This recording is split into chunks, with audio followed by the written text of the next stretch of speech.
All right, folks, Simon here. This is a Chandrian Invitational Tak Tournament match 7x7, archvenison versus Abyss. They have 15 minutes on the clock, 2 komi. Komi in this case meaning 2 points added to Black's score if the game does not end in a road. And then we also have, as you can see, it is 7x7, so the big difference is 2 capstones, which changes the game dramatically. And if you have any idea about Chandrian Invitational last year, you know that Abyss tied with NohatCoder for first place, and then they had to play 6 blitz games in order to figure out who the winner was. NohatCoder eventually came up on top, but they played a lot of back and forth bliss matches in order to figure out who would win the tournament. So Abyss definitely knows what he's doing. Archvenison also finished in 3rd place, just behind those 2 guys. So he's also solid player at 7x7. He's also running this tournament. Not only that, but he was the guy who came up with the idea for the 7x7 tournaments in the first place and got that interest going in those in this size, which until last year, and then in this tournament, these are the only 2 tournaments that we've had in 7x7 size. So it's definitely a niche thing right now, and it takes some getting used to, that's for sure. Also, both of these players have played some other games so far. They both played Allion 02, actually. Archvenison was able to come out on top against Allion 02 in his game. It was a long and drawn out, and it was really, really fun to watch. And then Abyss played Allion 02, also long, drawn out, really fun to watch, down to the wire in terms of time. Both players below like 30 seconds for a lot of the game. And Abyss actually missed a robe, so he had the win, but he didn't see the move, missed it, and Allion 02 ended up winning. So they've both played against the same player and had different outcomes. Let's see if Abyss can redeem himself and beat Archvenison in this game, or if Archie keeps up his well, I guess it's not his streak. He lost his last game, but you know we won't hold that against him. I think we're going to see some solid tag between these 2 players. They're both top 10. Archvenison ranked number 10 on PlayTag, and I believe Abyss ranked number 4 on PlayTag. So I mean, these guys know what they're doing, so I think we're going to see a good matchup here. I mean, we may see some fluke weird thing happen where they lose on turn 17 after 10 minutes, but I don't think that's going to be the case, even though we've seen that twice so far in the tournament. This tournament is cursed. So let's jump right into this game. Again, this is 1 game, not 2 games in this match. Just the 1 game decides the score. So let's jump right into this Chandrian Tournament 7x7 Invitational Tak game.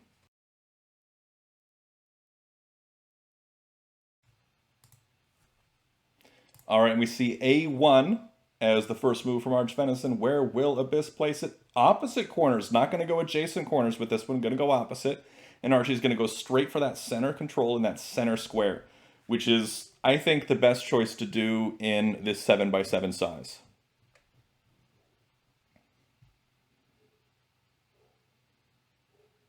Abyss surprisingly taking his time here. I can't imagine that... Oh, he's going for this sort of Knights opening thing. Maybe he's taken some notes from Goelja. Who knows? He did see that Goelja won against Archie earlier, but I think that was more of a fluke thing of him just missing that threat by playing too quickly than by anything about the opening. But Archie going across, instead of going up and down, going with that momentum, I'm going to play this way and sort of get in Abyss's way so Abyss can't run away with any sort of edge crawl or anything going on.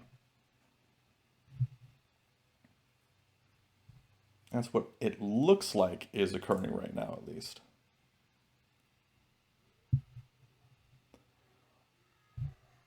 All right, so Abyss now continuing along that line, going in that vertical direction.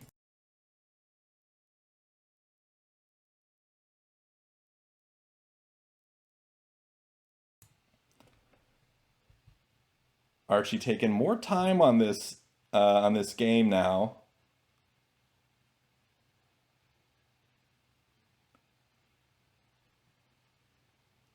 than before. I think he just wants to make sure he's not making a mistake.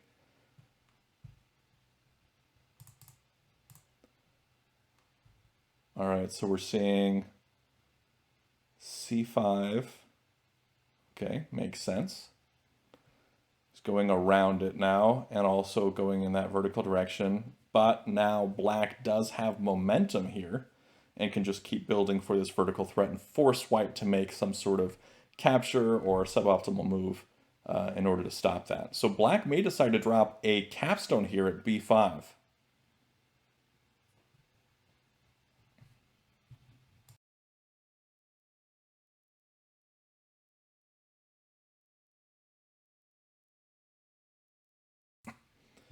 And I think a capstone here at b5 would be pretty good, but he's going to go with just a flat instead.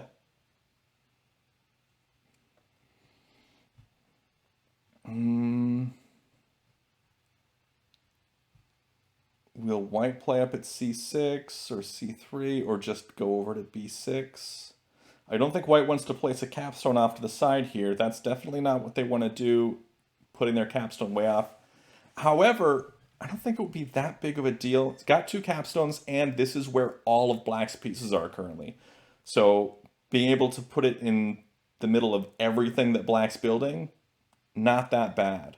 I would say maybe placing at c3 instead of c6, and then placing a capstone maybe at a3 would be the way to go, but it's capstone might not be the worst thing. Black now going around this, interestingly, which gives the momentum to white. But in 7x7, this momentum so early on can be given and taken and given and taken so much. So now we're going to see white going across, going in the horizontal direction. Really want to cut black off from doing that vertical line here.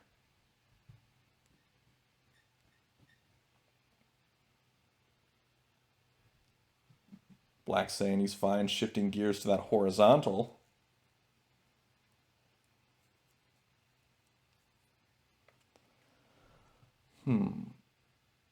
I like this better for black. While white has the momentum here and can just keep going for this horizontal road, black is able to interrupt it in a way that can't be easily recovered. And I think black can just continue on with it. White sure can interrupt black's threat, but I don't feel like it's as bad. I think that black is in a pretty solid position here. And building down here at b2 is nice because it's going for that anchor point to both sides of the board, so we can go for the vertical or the horizontal. Getting that corner anchor point is really strong.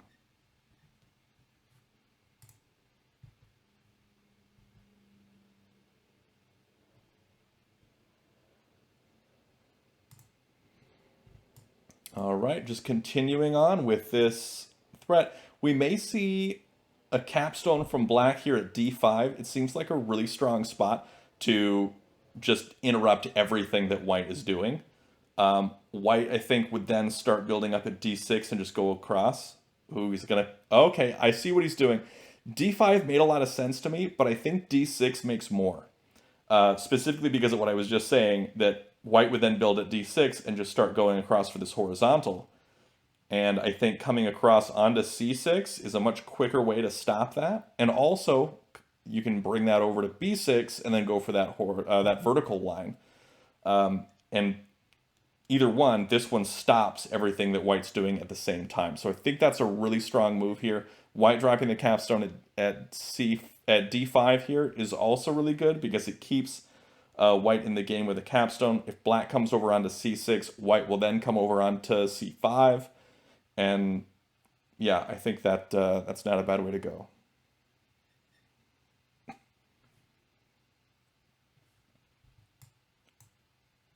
I think black is just kind of deciding if they want to make that capture on a c6 now, or if they want to build across or build up, or maybe make that connection down here at b1.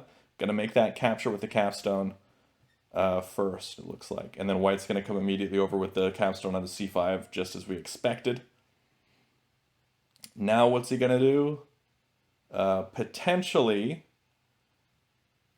White is going to want to continue this horizontal and use this capstone to capture over onto b5, make that connection.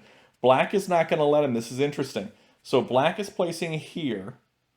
Now the reason why he's placing at a5 is because when the capstone comes over to b6, white would then place at a5 to continue the threat. But now that black has preemptively placed at a5, can't do that. So white is now building across, going to make that attack threat on the next turn by placing at g4. Black can place now at maybe b1 or a2. I like b1 better for whatever reason. I don't know why. a2 is probably better. b1 is better for the horizontal. a2 is better for the vertical. But I think that the capstone coming over after one of these is played is a good way to go. Or bring the capstone over first. Also, not a bad play. So if the capstone comes over to b6, white places here, then that's attack threat. Or that's not attack threat. Black then places at b7, and that's attack threat for black that white needs to stop.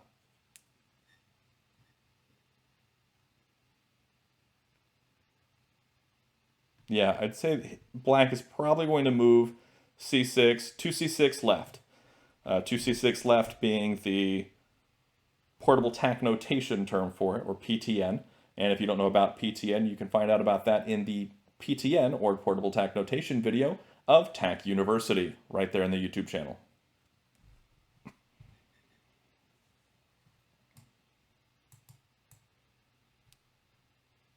And if you are one of the people who has seen the openings video or the capstones video of Tak University, and you're thinking, man, some of this stuff just doesn't fit with what I know, that's because this is 7x7 and the game changes dramatically, and those rules kind of fly out the window. Not really rules. Those guidelines and those sort of observations have kind of flown out the window. Some of the things about capstones is the same, but the openings definitely change dramatically. As everyone as white basically wants to capture that center square very first thing on their very first move, and that doesn't really fly with a lot of the 6x6 logic that we have.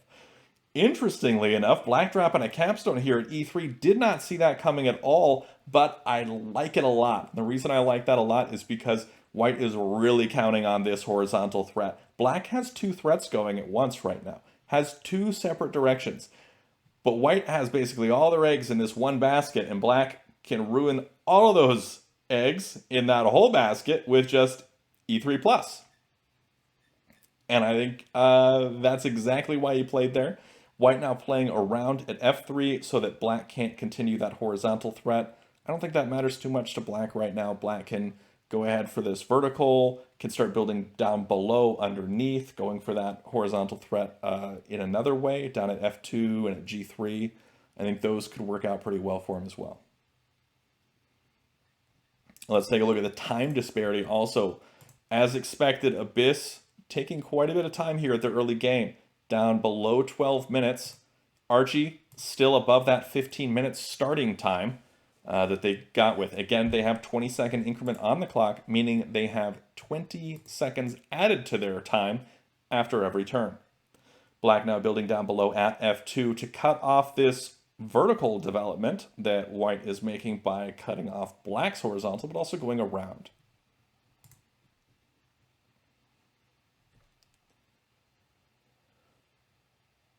I think we're seeing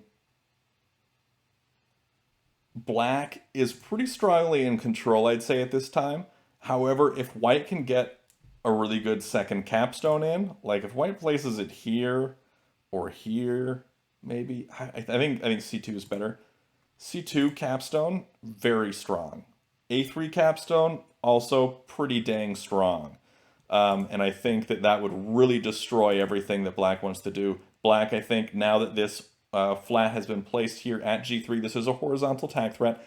Black is going to need to respond to this with a capture in some way, and I think he's going to take this 2c6 left onto b6.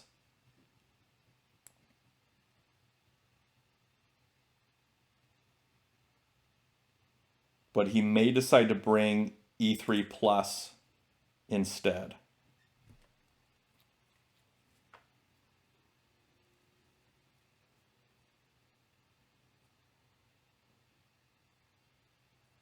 I still like black's position here a lot better than white's.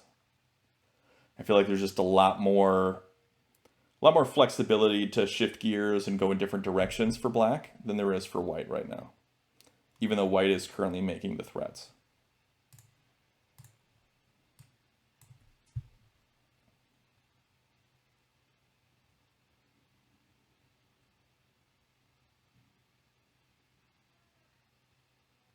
Abyss still taking his time, down below 11 minutes now.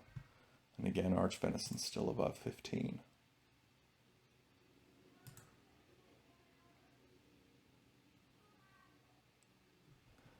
Abyss decides to go with the E3 plus move, bringing that capstone in, cutting everything off. Now that vertical line, or that horizontal line, needs a lot of work in order to get going again. It needs at least 3 stones placed before the tack threat can be resumed. That is a lot of turns for black to build some other threats. In fact, white can start building down below at G2, and I think G2 is the move to make, but he's not going for it. He's instead filling in at E3.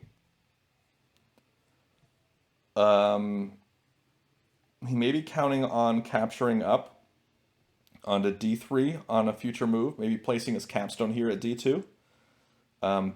Or placing his capstone at C2, coming over, something like that. That wouldn't be a bad play either.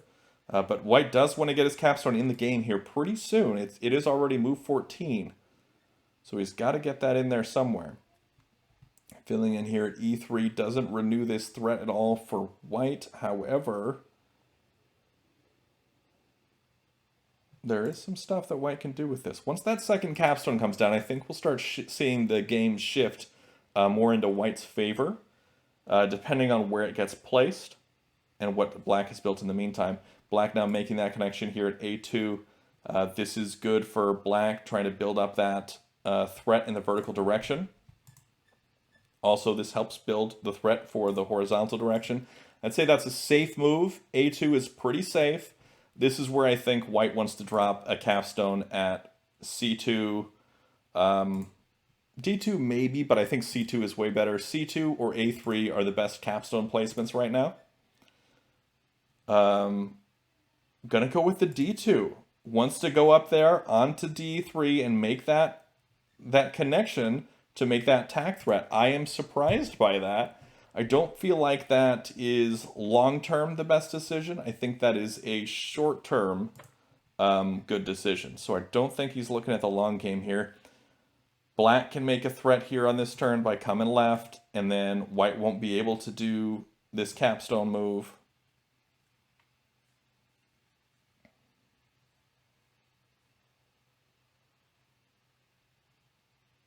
I am surprised by that move, but we'll see how it turns out.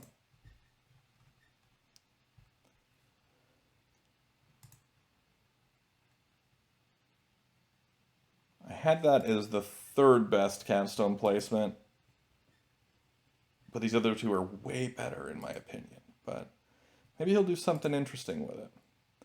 Now Abyss down below 10 minutes on the clock. Now, for those wondering, oh no, okay, so this is a tack threat here from black. Black placing up at A7. This is a tack threat. Black can take this capstone at C6, take 2C6 left 1 2, or 2C6 left 1 1, and that would be a road. So white has to do something about this, make some sort of capture in order to stop it. If white's going to come over with the whole capstone stack. That was unexpected. This is, again, not a tack threat. Black can place here at A4 and renew his tack threat right away. But that is dangerous because it leads to white coming down with this stack, I think.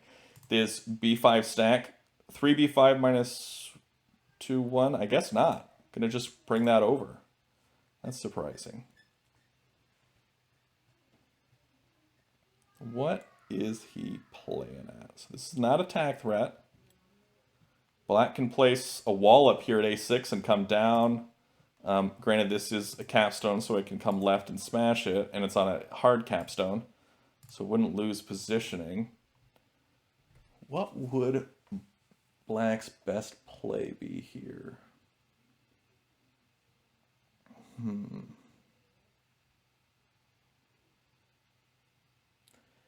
Maybe playing a flat up at d5. I say flat at d5 so we can throw this c6 down onto c4 and not lose with a placement.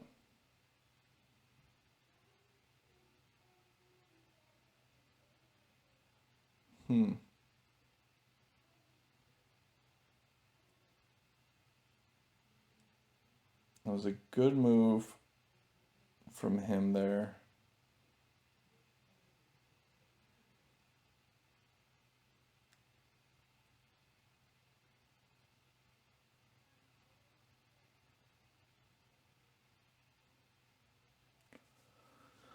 Let's see. Brings that capstone over from e4.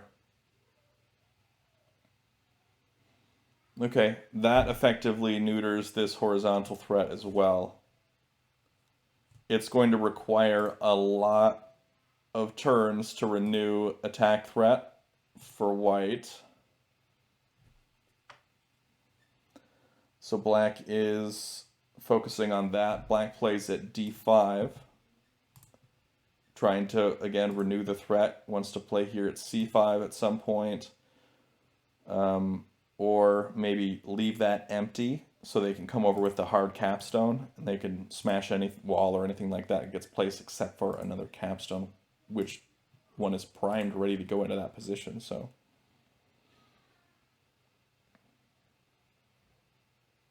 I think from here, black can start making some threats, I think, can start building. But man, this capstone of white is just really in a good position to ruin everything that black is working on. I think white has played this really, really well. Like, just at a glance, this looks like black's in control, but I think white is really pushing things here.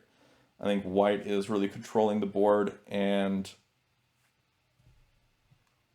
really building things, right? So we're seeing c7, making that connection, trying to build up for that vertical threat here. Makes a lot of sense. I like it.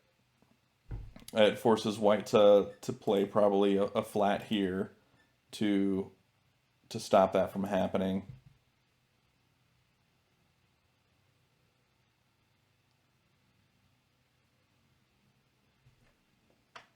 Yep, flat played. Now will black play at e5? Because now white's able to block this vertical threat by placing a flat that continues their own horizontal threat. But black can play at e5 and start building around this for the vertical or building across for the horizontal.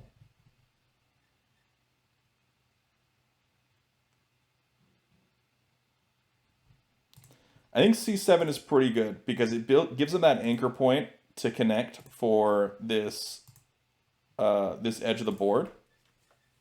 It's easy to cut off that edge.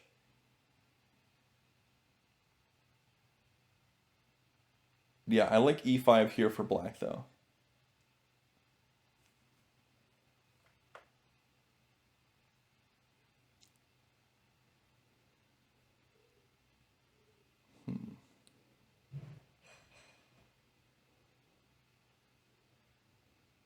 Black taking his time, down below 7 minutes on the clock. Archvenison just barely below the 15-minute mark. Now, if you're worried, oh no, he's going to run out of time, Abyss does often play just the same way. All of his time will go out in the first 20, 25 turns, and then he will play the rest of the game, no matter how long it is, basically just on the increment. And in this case, it's a 20-second increment, so he has a little more time to do that than in other time controls. But he will play upwards of 30 turns just with 20, 30 seconds left on his clock. And it amazes me because I start to panic and play terribly when I have 3 minutes on the clock, let alone 30 seconds on the clock. Heck, 5 minutes on the clock, I start to panic, which is why I play way too quickly. But anyway, so this capstone coming down onto c5. This does open up a spot here. White probably wants to play at c6, a flat there. It helps further their horizontal threat, also cuts off black from making attack threat on the next turn. I think that's the way to go.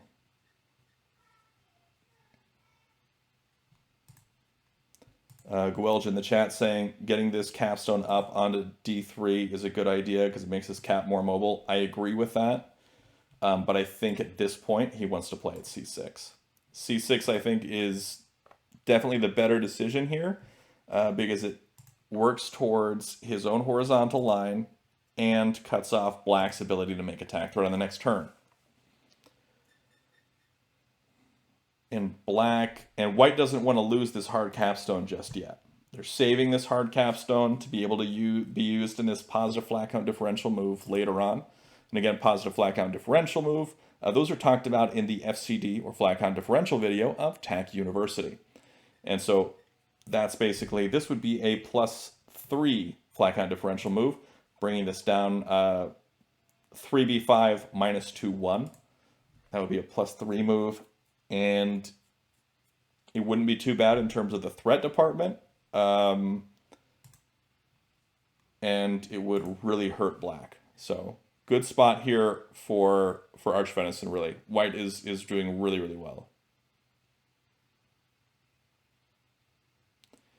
But yeah, I would definitely say that archvenison is in control of the game right now. He definitely is in the lead. And I think Arch playing at c6 would be good. Archie down to 12 minutes now, spending a lot of time on this turn. And I think that's a good thing to see from Arch. He has built up his buffer by playing quickly earlier on, but now that things are really starting to get complicated and complex and the game is really starting to evolve, he is taking his time, making sure these turns don't get him into a lot of trouble, especially with black so close to making a road.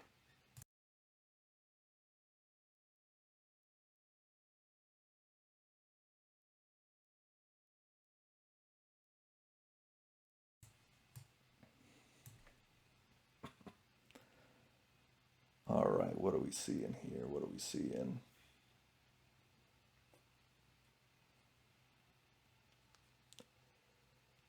Manatee in this chat saying that he likes d2+. It is good, but I think that letting white have c6 is also a mistake. Okay, he goes for a wall at c6 even. Not even just playing a flat there. He's going for a wall, which I think is a little overkill, but really doesn't want this vertical threat to happen from black.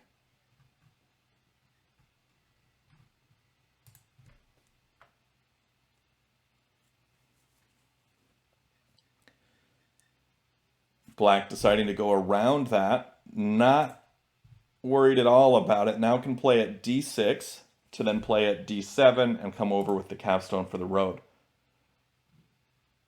Black just continuing to push for these threats. Can make them quicker than white can. However, white can cut things off. I am very surprised by f5. I don't understand that play in the slightest. I don't get it. Is he switching to a vertical threat? I think f5 was definitely the wrong move there. This is a attack threat now from black. White has to respond, probably with a d5+. I'm guessing d5+ is going to be the move here. No, okay. We're seeing the d2+, which is also very solid. Not attack threat for white, but it's in a really good position. Black can renew the threat. I like doing b4 right to renew the threat because it keeps white from doing the... Yeah, b4 right keeps white from having a stronger FCD move here with the spread down. So I like b4 right.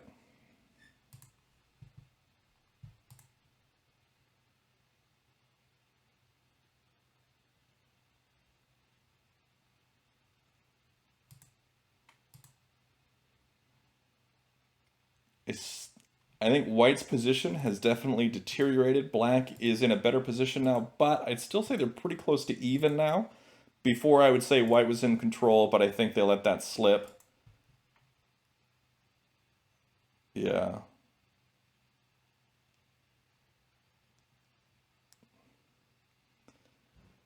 The only reason I like renewing the threat here with b4 right is because it also hurts the FCD move that we're seeing. Black deciding to play up at e5. Okay, I like that too. They can capture e5, or capture d5 to make a threat, or they can capture over onto f5 to mess up that vertical line that white's going for. I'd say e5 makes a lot of sense here. I think that's good.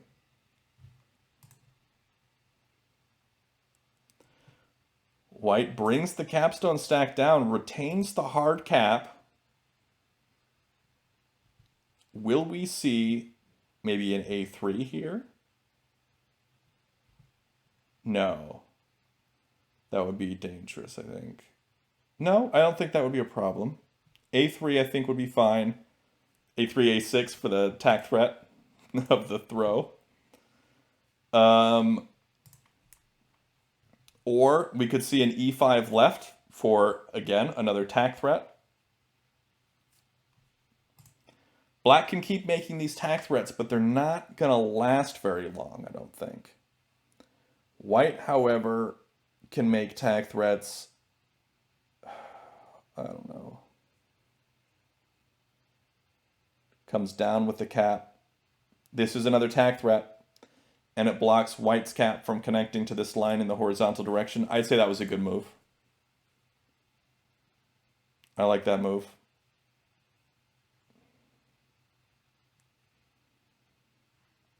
White now needs to do a lot of work to combat this. White may decide to bring this capstone stack down again. Nope, brings this one over. Now black, is black going to flat here at d3? Let's take a look at the reserves. Even reserves. Yeah, I like d3 here for black. Nope, d2. Okay. Oh, okay, d2, I see. d2 works for this vertical threat that he's going for, but it also works for the horizontal along the 2 file. Okay, yeah, I like that better. It does more things at once.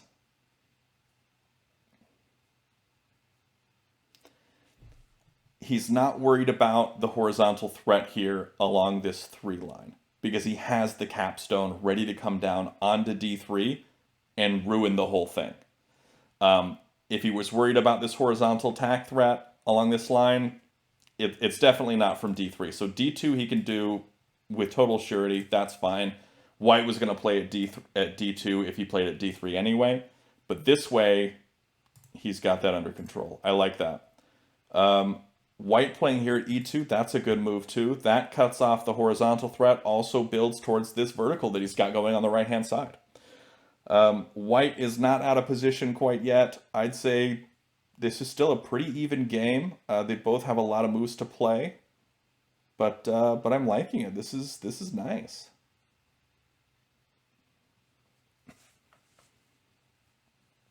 This is some strong play from both players.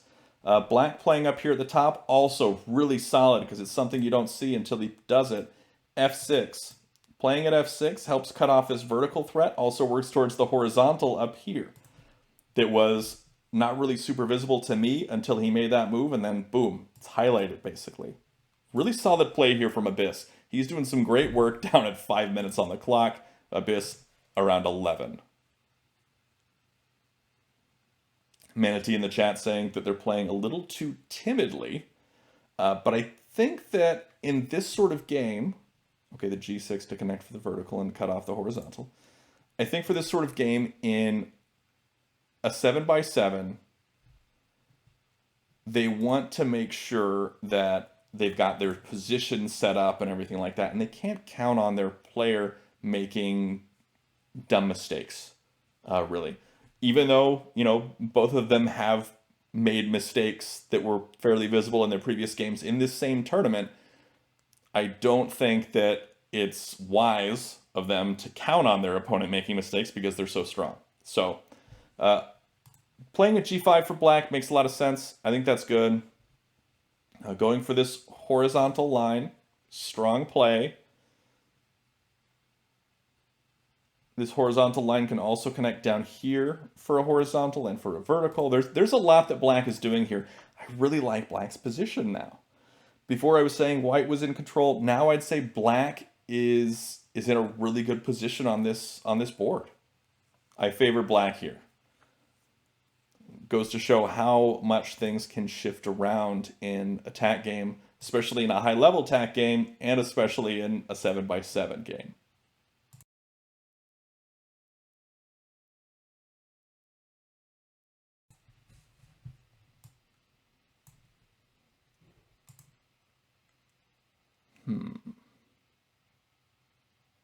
Okay, really fortifying the positions here. Playing up at f7 now. This goes for that vertical threat. Playing another flat. Trying to work towards that. Makes the threat on the next turn, placing at e1.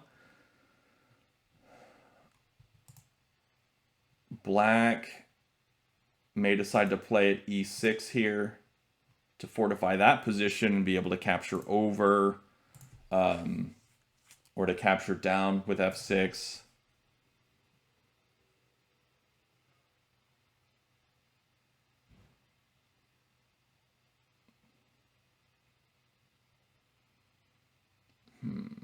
F7.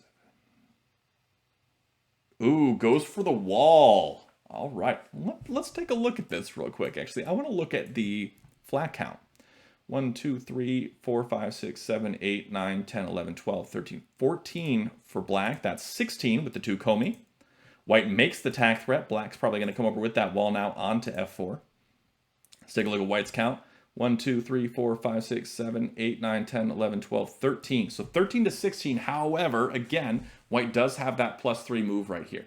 So 13 to 16 with a +3 move, that's 16 to 16.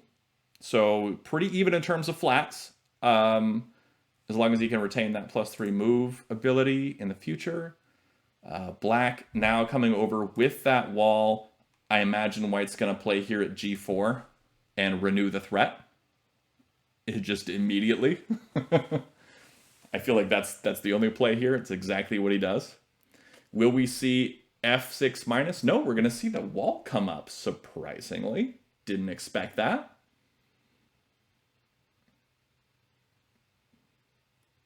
But I think that makes sense. Because now he can use g5 to come up onto g6. And if anything captures g5, he can use the wall to retake it. Yeah, that's good. That's good.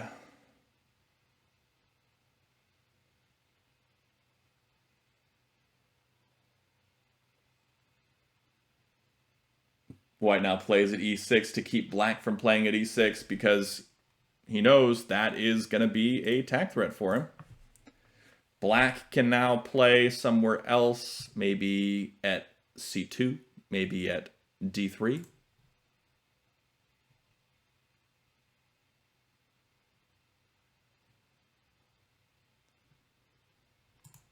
Down to 4 minutes on the clock, archvenison at 10.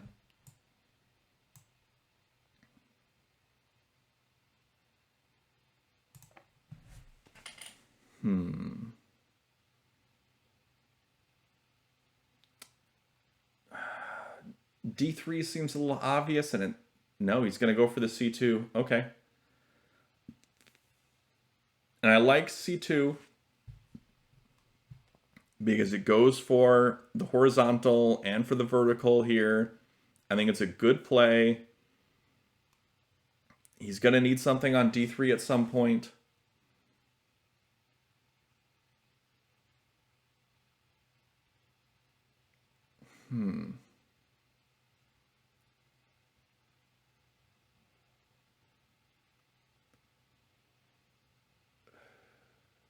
Or he can play, I think he wants to play at e4 next. I think that's what he wants to do.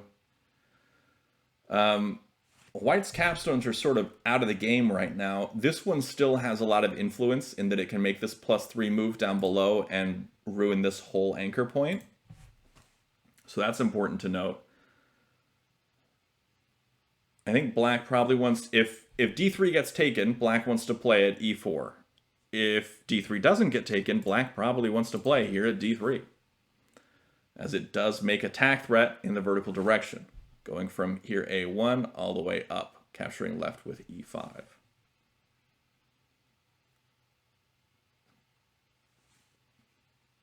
White instead plays at a3. Okay, okay. All right, now black wants to play at d3 probably. If white plays at d3, that's a tack threat.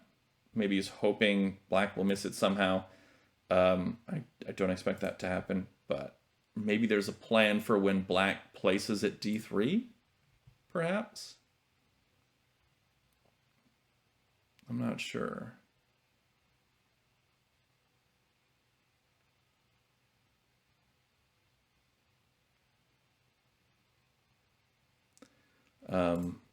Yeah, so here's the tack threat. This is where we're probably going to see this white capstone come left onto d3. The horizontal line that I was talking about, Aliono2 in the chat saying that he thinks that's blocked firmly by e1, e2. I was thinking more like connect with g2 and then have something up here in a capture war and then be able to be thrown down onto e2. That's why I was saying there was a possibility for the horizontal line there. This is where I think black might decide to drop, again, another flat here at c3. Filling in at c3 does give him yet another tack threat.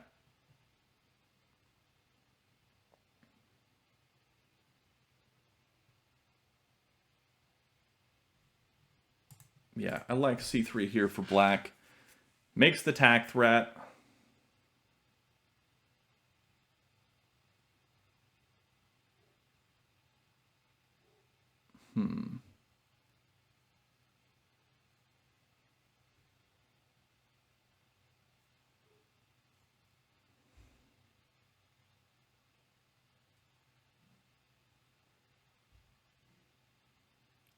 What is the play here for black? Black down below 3 minutes on the clock. Archie just below 9.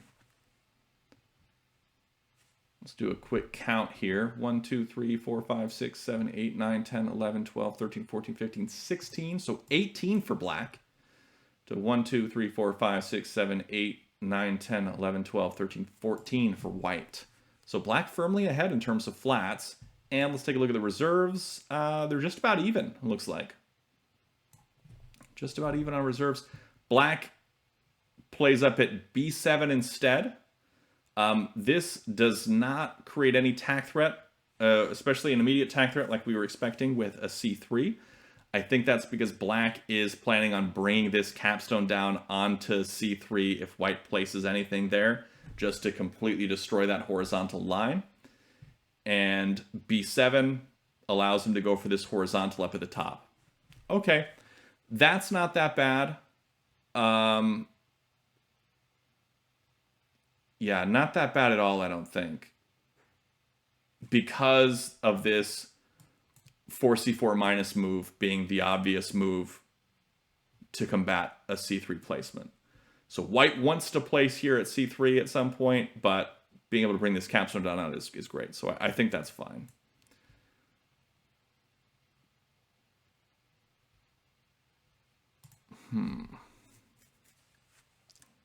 There must be some plan that they each have for c3 if one or the other places a flat there, that they're going to respond in some certain way, and I'm not seeing what their responses are going to be. I think black is going to come down with a capstone, but if white comes over with the capstone, black is just going to place again here at d3. So I feel like black can place at c3 without too much problems, without too many problems. But instead playing up at b7 to create that horizontal line. Not a tack threat yet, but it can be on the next turn with g5 plus, I guess. Something like that.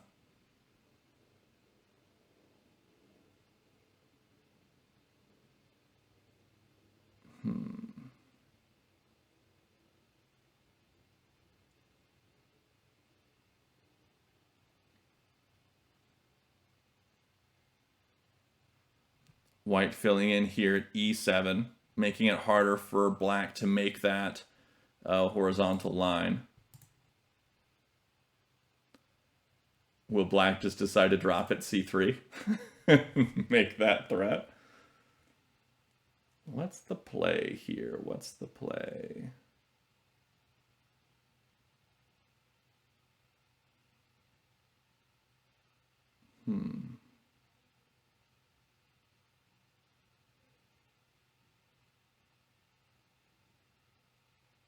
What is the play? I feel like c3 is just so obvious. There must be something wrong with it that I'm not seeing. Black is pretty far ahead in terms of flats. Okay, black now placing at c5. Why aren't they playing at c3?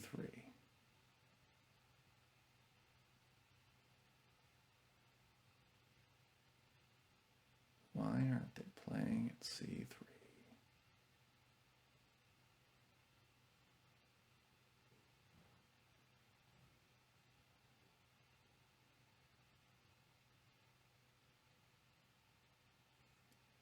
Playing at c5 gives him... Man, I will point out also that I think that black is very strongly in the lead at this point. However, white can make attack threat on the next turn by playing at e4.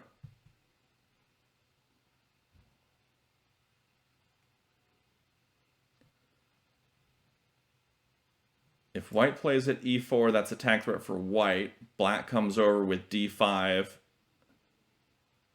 and that's attack threat for black and cuts off white's attack threat.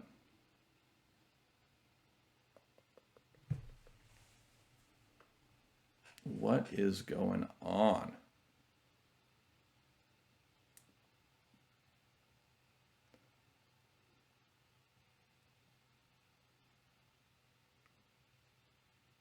I wonder if white's going to make that e4 placement, because he will force a response, and the response will be c5 right.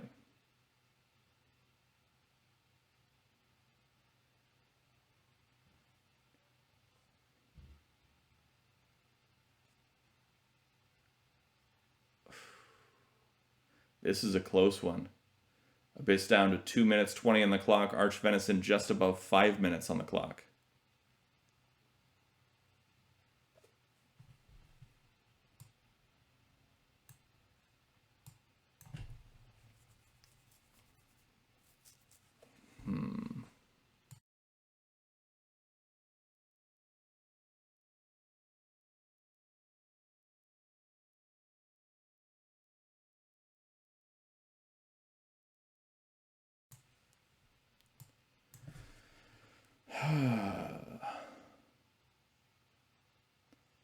White does decide to go for that e4 placement, makes that attack threat. Will black go for the c5 right move to cut it off? That is the question right now.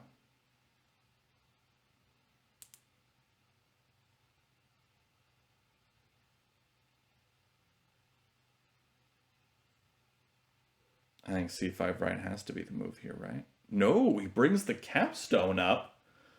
I did not see that coming at all. This is still attack threat, though.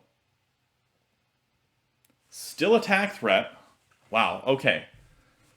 Still attack threat here for black. Placing at c3 would be a road. White has to stop it somehow. Actually, I think that capstone coming up is a much better move than bringing c5 right. Oh, I like that. I like that a lot. Now that this capstone is here on the 5 line, this is great. So, attack threat is made. And if black gets an excuse to play up at a6 at some point, going b3 left would also be a attack threat by throwing that all the way to a5. We get the wall there on c3, kind of like we expected.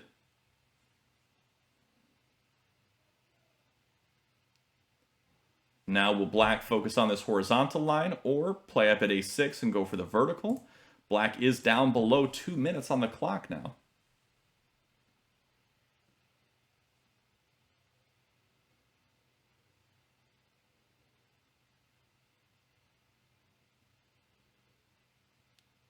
What are we gonna see?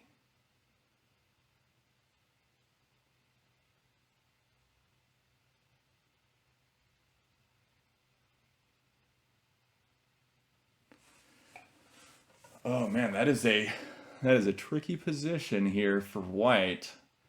Black has a lot of options, but they both have a lot of reserves left, and Abyss now down below 1 minute on the clock. We can see that time counting down. However, Abyss is no stranger to this time. He is very comfortable, or at least it seems he's very comfortable. That's how he ends up in pretty much every single game he plays, playing right there on that increment.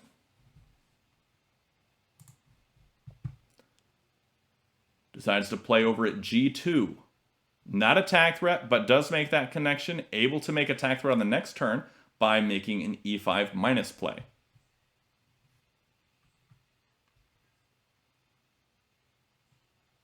Now we see white come down, make the tag threat themselves. That's a pretty solid play. This is a tag threat again by bringing that capstone to the right. Black sees that immediately and captures up. White renews the threat by placing here at F4. Black brings the wall down. White probably going to place here at F5, which would be another tag threat. Oh no, it won't place at F5. If white places at F5, black comes down with F6 and captures for a road. Oh, this is a tricky spot. This is good play from black. It's almost as if black planned for this to happen. Okay, this is a tag threat for white. Black has been thwarted in this plan. White can now take this G5 stack, throw it left on top of this E5 flat for the road. Really, really clever play there. I liked that play. I didn't see that as an option. I think that was really well played. Ooh, that's pretty good. All right. Wall now from black playing there at F5. White quickly plays down at F2. White wants to renew that tag threat in the horizontal direction, also the vertical direction. He can do both of those with an F2 plus. Doesn't want to do that because it'll give black the opportunity to capture that stack and liberate some captives with that wall.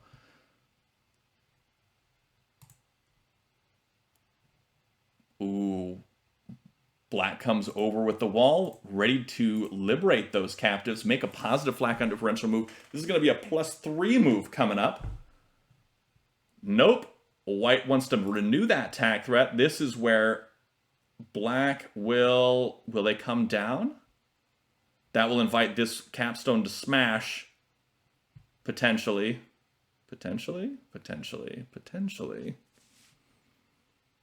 That would be tricky. Ooh, this is starting to get crazy. Will black risk bringing this down for the smash? White might want to smash that. That is a lot of white flats. They'd be able to do a lot of damage with that. What is the play here for black? Probably not that move. Maybe bringing this down below. No, instead black bringing that upwards to cut off white's anchor point. That's a smart play. I like that play. I think that's the move to make here. That was a good one. I wasn't looking at that half of the board, and I think that makes a lot of sense to not look at that half of the board since all the action is happening over to the right. Oh, man. This is some really high-quality play here right at the end. It feels like the end because so low on time and so much action is happening, but they still have so many reserves left to each of them. And it's really tough to see. Let's take a look. 1, 2, 3, 4, 5, 6, 7, 8, 9, 10, 11, 12, 13, 14, 15 for black. So 17 with the komi. 1, 2, 3, 4, 5, 6, 7, 8, 9, 10, 11, 12. I think 12 or 13, something like that. 13, yeah, so 13 for white. 13 for white. White has currently one +2 move, followed by another +2 move. And black has a +3 move. +3 move that is also attack threat. Ooh, I'd say black is in control of this game right now, but it's pretty close. Like they're very close in terms of positioning. White now plays at F5, makes another attack threat. Will we see black come down with F6? That would be attack threat for black. Attack threat for black would be F6 minus. Abyss down to 30 seconds on the clock.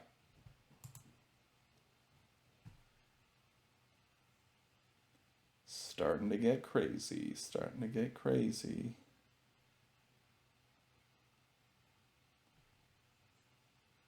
It's just 17 seconds on the clock. Does go for the F6 minus. Is another attack threat. What will white do to combat this?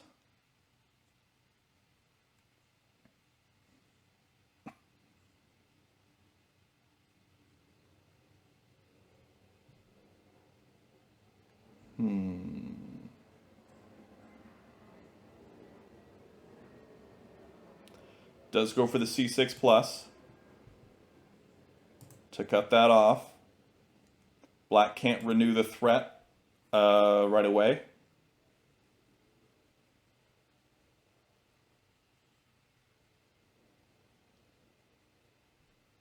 Black now placing here at B5. And this continues to go for that horizontal line.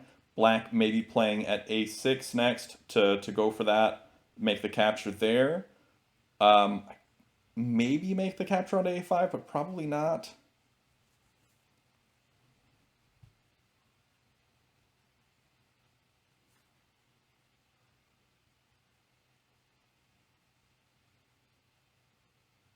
Ooh. Making the attack threat. What? So white clearly wants this capstone to come down, or this flat to come down so that the white capstone can come over. Oh, yeah. Okay. Black knew they had to throw that down. They knew it. Because if white came over with that, they'd be able to, if they left a black behind, they'd be able to do that. That's smart.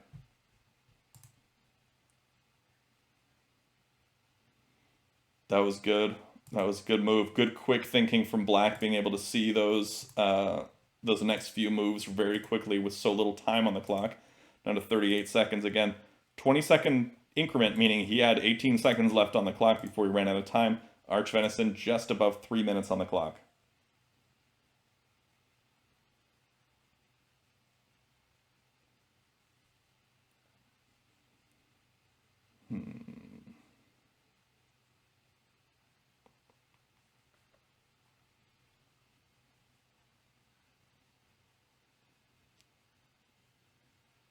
What are we gonna see now? Oh, white does go for the smash.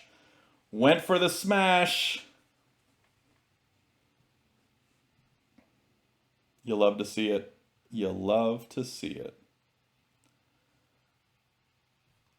Abyss down to 20 seconds left on the clock. Will he make some sort of move in this direction? Will he place a flat at A5? Will he do something completely different? Will he bring his capstone down? No, he's going to throw his flats upward, making attack threat in the horizontal direction.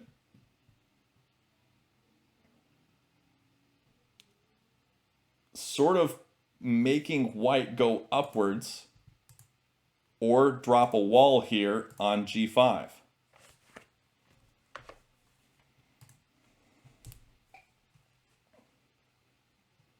White could also bring this stack up and interrupt it as well by taking that and throwing, but they kind of want to go for this horizontal line, I'm pretty sure. At least that's what they've been going for a while. Abyss had just 12 seconds left on the clock when he made his last move. White is going to drop a wall there to stop that threat. How will black respond here? This is a tough position now for black. Going to spread some of that down.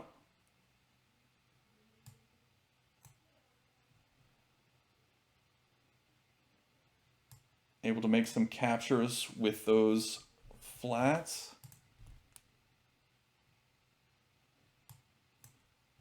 Oh, white now making an attack threat, able to come up with this wall, or with this capstone stack, spreading upward onto E5. Black needs to stop that somehow. They can do that by bringing over the wall stack, bring over the capstone, capturing upwards. They've decided to go for the capstone. I think it's a smart play. White probably wants to place a flat here, maybe at G3, maybe at D3.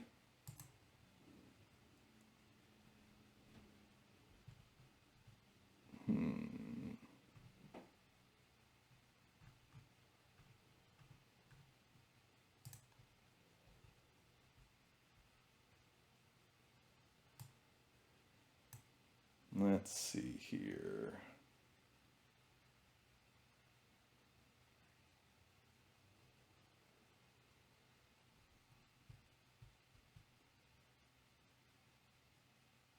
Oh, there's a road for black. Oh, that's okay. So he does play at G3. And then black plays at D5. That's a road for black. White saw it, brings that wall over. I didn't see it. That was sneaky. That was sneaky. Wow. That was really, really well done. I did not see that coming at all. That was excellent play. With so little time on the clock, too. Abyss able to pull that off with so little time on the clock? That's incredible. Okay, so the wall comes left, cutting that option off. Now black then playing at D4, trying to make that connection in the vertical direction. Oh, goodness.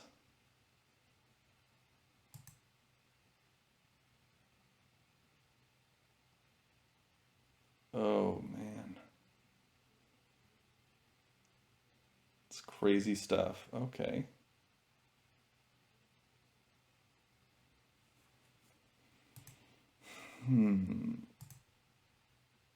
Now we're seeing the attack threat yet again from white, playing at D3.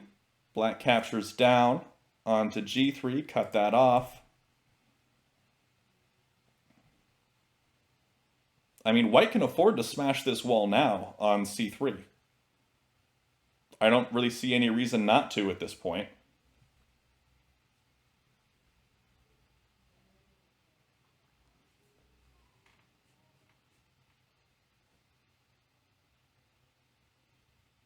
I think the smash is in order. This B2 stack coming up just gets recaptured by A3. Nope, gonna go across, I guess, first. Gives black the opportunity to cut this off with a wall or with this capstone. In fact, I think this capstone coming down is a good idea. Yep, that's exactly what happens.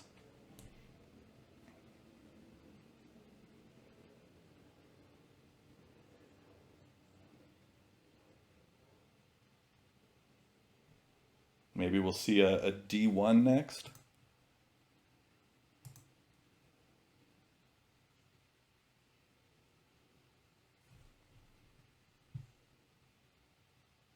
No, D1 next wouldn't do anything. Yeah, this is a attack threat for black. Coming left with D2 to the right is a road. Is that...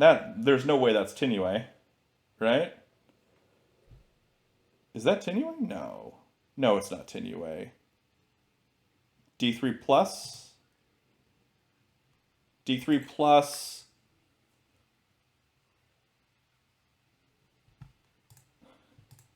Yep, there's the road. Oh my goodness. Holy cow. Abyss. Okay. Both of you guys, that was incredible. I think the only move here was D3 plus that cut both of them off. Let me look at that. So is it D3 plus is the only one that cuts them both off, right? 3 plus is here. Then this capstone comes right. And then it's, yeah, I think that was Tinue. Oh my goodness. Phenomenally well played. Honestly, both players did a fantastic job. Really well played from Abyss. Really showing why he made it to the top, tied for first before the playoffs in last year's tournament. With so little time on the clock, like he was down to, I think, under 10 seconds at one point, and he's worked his way back up with the increment, but my goodness. Let's see. Oh, someone in the chat saying that this wall being thrown here, no, that wouldn't have stopped it. The wall being thrown wouldn't have stopped it, but my goodness, that was so good. Such a good game. Really well played, my goodness. Oh, wow. Anyway, thanks everybody for watching. Be sure to check out the description below for all things TAK, especially the Discord server, which is where all sorts of resources are available, including strategy guides and videos and people to play with and talk about TAK with. You can find them to play and say, hey, let's go play a game on PlayTAK, or you can play them asynchronously right through the Discord server itself, and you can just play one move a day if you want to, just a couple minutes every day. But thanks everybody for watching, and until next time, have a great day and happy tacking.